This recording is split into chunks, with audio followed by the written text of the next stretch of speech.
They're not very, very powerful. The government can allow it to go through, so they can actually test the opposition. They can see, is this an election issue? Should we be careful of this? They can also play good cop, bad cop. Oh look, our RSE bill is not going to have all that nasty stuff that's in the other bill. We've got this good stuff because we really care, and we care about parents. One of the things we also have to look at, and my talk may be a little bit disjointed, but that's just because I was under time pressure.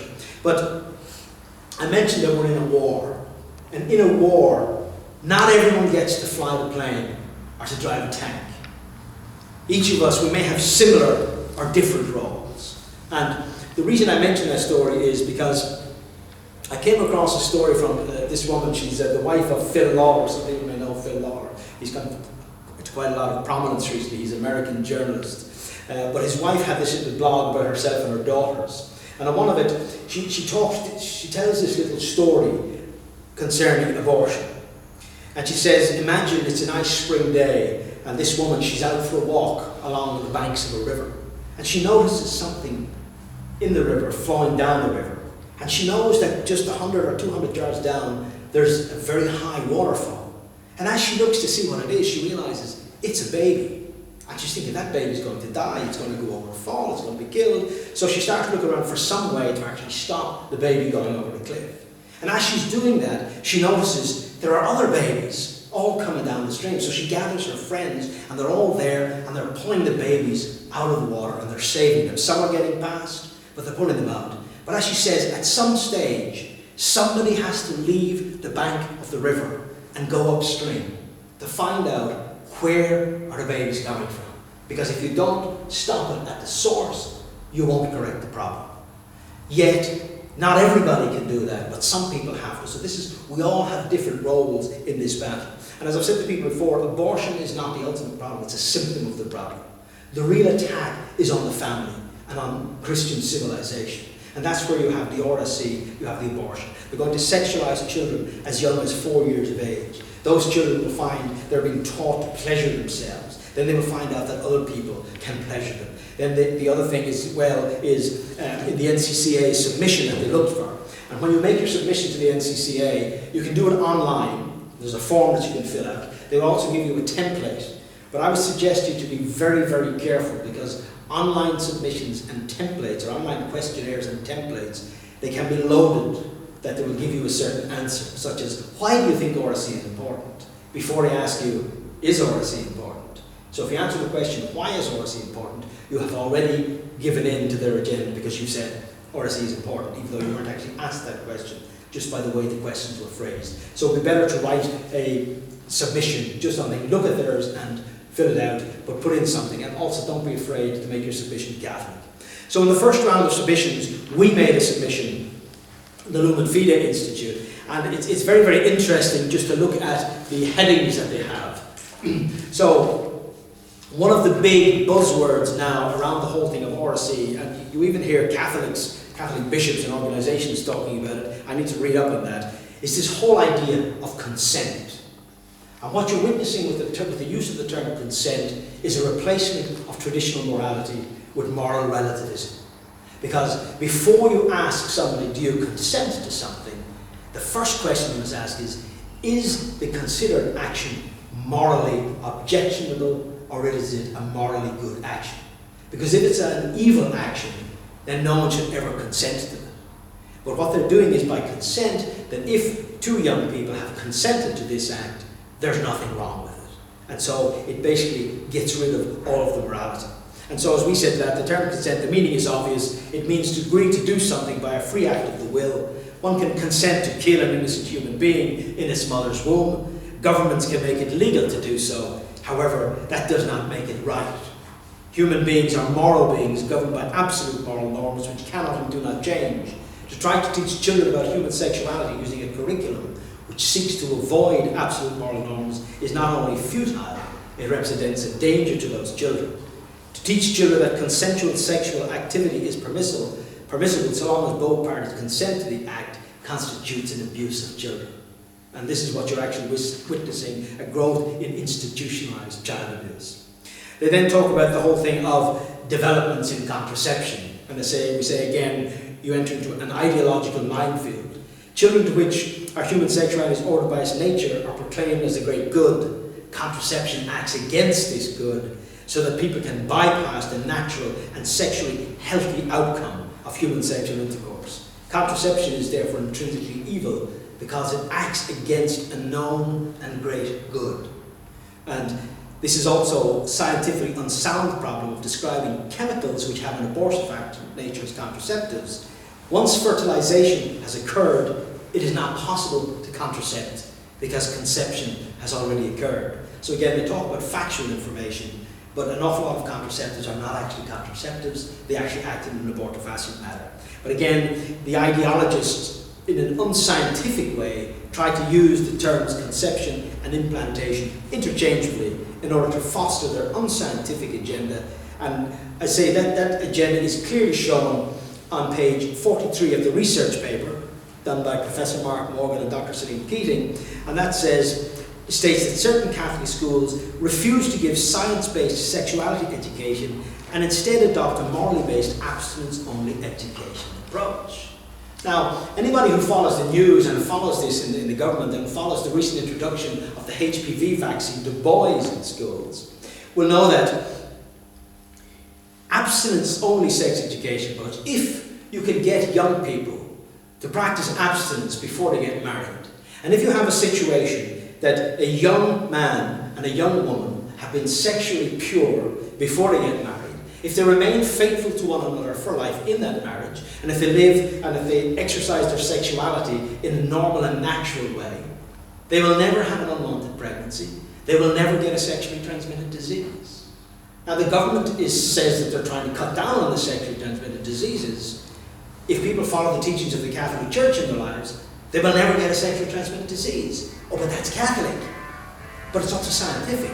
Oh, but it's Catholic. And so you can see this talk of scientific and fact-based. These are big words that are used to actually obscure the actual fact. And you can see that as well with the HPV vaccination. Another thing that these guys do, the report from the World Health Organization, 60 pages long. The government's, this report here, 64 pages long. The Oireachtas paper published in January 2019, 40 pages long.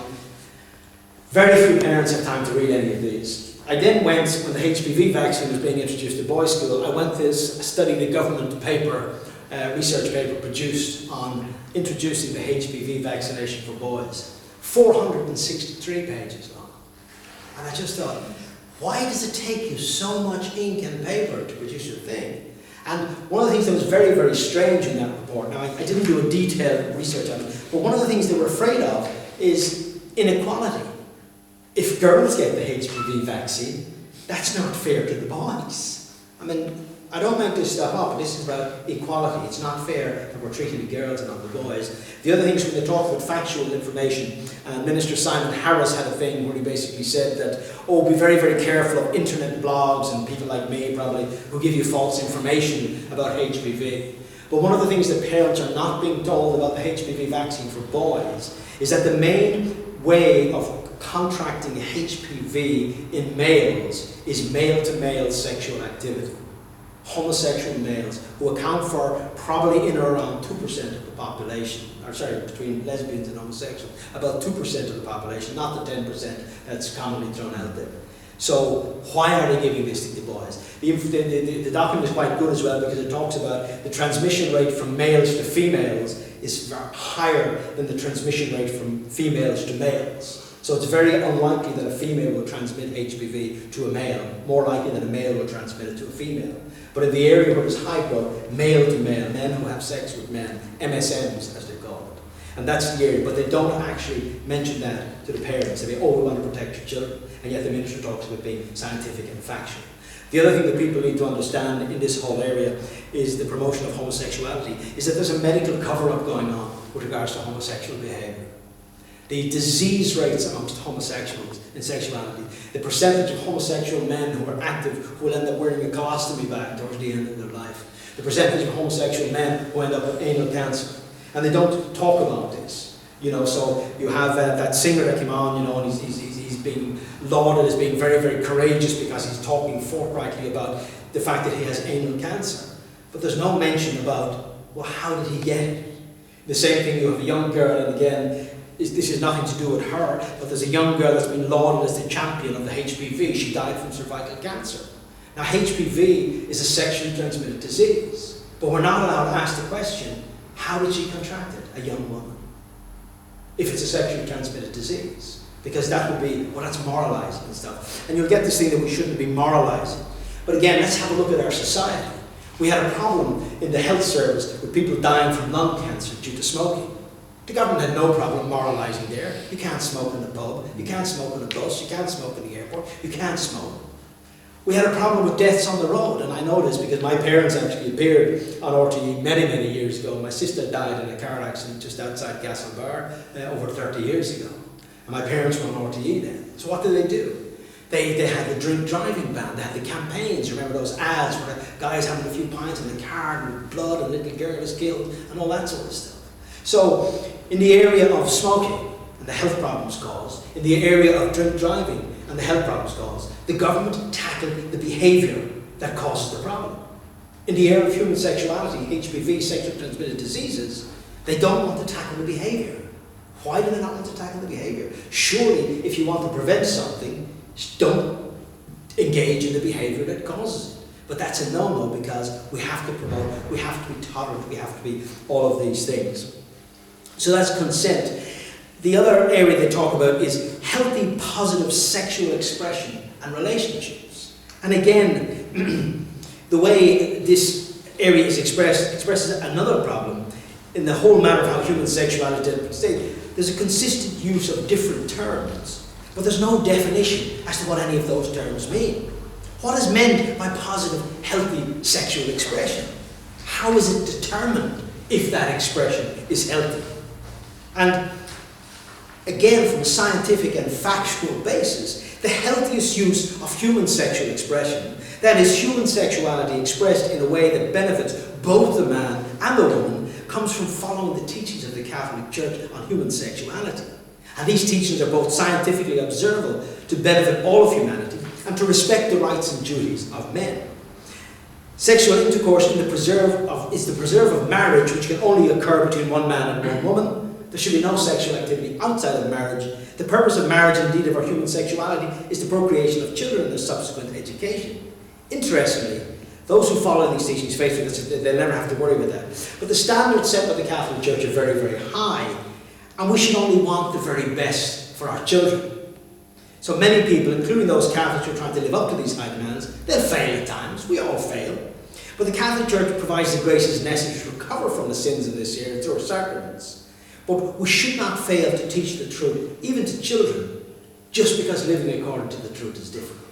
But the thing is, the thing now is that we don't believe, or the government bodies, they don't believe that children are capable of living a good, healthy sexual life that involves purity until marriage. And we should have faith in our children's God-given instincts and their desire to give good lives, rather than teach them a compromised view of sexuality based on morally bankrupt ideology.